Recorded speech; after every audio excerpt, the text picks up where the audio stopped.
Hello, welcome back to my video. എല്ലാവർക്കും സുഖമെന്ന് വിശ്വസിക്കുന്നു. അപ്പോൾ ഇന്നാളെ ഞാനൊരു പാരൻറ്റിങ്ങിനെ പറ്റിയിട്ട് ഒരു വീഡിയോ ഇട്ടിട്ടുണ്ടായിരുന്നല്ലോ. അപ്പോൾ അത് കണ്ടിട്ട് എൻ്റെ ഒരു ഫ്രണ്ട് പറഞ്ഞു ഇങ്ങനെ ഒരു മൂവി റെക്കമെൻഡ് ചെയ്തായിരുന്നു, which is related to bad parenting. അപ്പോൾ എന്തായാലും കാണണം, എന്തായാലും നിങ്ങൾക്ക് ഇഷ്ടപ്പെടും എന്നൊക്കെയാണ് പറഞ്ഞത്. അപ്പോൾ ഞാനത് കണ്ടു. ആ മൂവീൻ്റെ പേര് എന്ന് പറയുന്നത് കാപ്പർനൗം എന്നാണ്. അത് 2018 റിലീസായിട്ടുള്ളൊരു മൂവിയാണ്, which is a Lebanon movie. ലെബനൻ്റെ സ്ലം ഏരിയയിൽ എടുത്തിട്ടുള്ളൊരു മൂവിയാണ്. അത് നമുക്ക് പ്രൈം വീഡിയോയിലൊക്കെ കാണാൻ പറ്റും. ഓക്കെ, ആമസോൺ പ്രൈമിലൊക്കെ ആ മൂവി അവൈലബിൾ ആണ്. ഞാൻ അതിലാണ് കണ്ടത്. ഈ മൂവിൻ്റെ എക്സ്പ്ലനേഷൻ നിങ്ങൾ കാണാൻ നിൽക്കുകയാണെങ്കിൽ ഈ മൂവിൻ്റെ സ്റ്റോറിയല്ല എൻ്റെ ഹൈലൈറ്റ്. ഈ മൂവി അഭിനയിച്ചിരിക്കുന്ന അയാളൊരു 12 വയസ്സ് മാത്രം പ്രായമുള്ളൊരു കൊച്ചു പയ്യൻ്റെ ആ ഒരു അഭിനയം എക്സ്ട്രാ ഓർഡിനറി ആയിട്ടുള്ളൊരു അഭിനയമാണ്. അതായത് അത്രയും ഒരു റിയലിസ്റ്റിക് ആയിട്ട്, അത്രയും മെച്ചോറിറ്റി.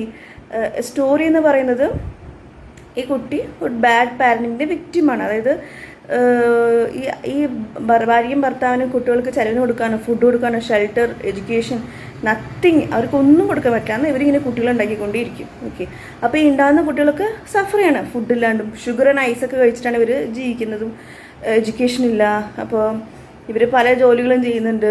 സം ഇല്ലീഗൽ ജോബ്സ്, കുറച്ച് ഡ്രഗ്സൊക്കെ അവർ വിൽക്കുന്നുണ്ട്. അങ്ങനെ അപ്പോൾ ഞാൻ ഒരു സ്റ്റോറി ഫുള്ളൊന്നും പറയുന്നില്ല, ഒരുപാട് നീണ്ടുപോകും. അപ്പോൾ വീട്ടിലൊരു അച്ഛനമ്മയായിട്ട് ഈ പയ്യൻ വഴക്കിട്ടിട്ട് അച്ഛനമ്മേനെ വെറുത്തിട്ട് ഈ പയ്യൻ വീട്ടിൽ നിന്ന് ഇറങ്ങിയാണ്. പിന്നീട് ആ പയ്യൻ ഫേസ് ചെയ്യുന്ന ഒരുപാട് ബുദ്ധിമുട്ടായിട്ടുള്ള ഒബ്സ്റ്റക്കിൾസ്. അതായത് വെറും 12 വയസ്സ് മാത്രം ഒരു പ്രായമുള്ള ഒരു കുട്ടി, without parents, without money, without food, face ചെയ്യുന്ന ഒരുപാട് കഷ്ടപ്പാടുകളൊക്കെയാണ് ആ ഒരു മൂവിയിൽ മെയിനായിട്ട് പറയുന്നത്.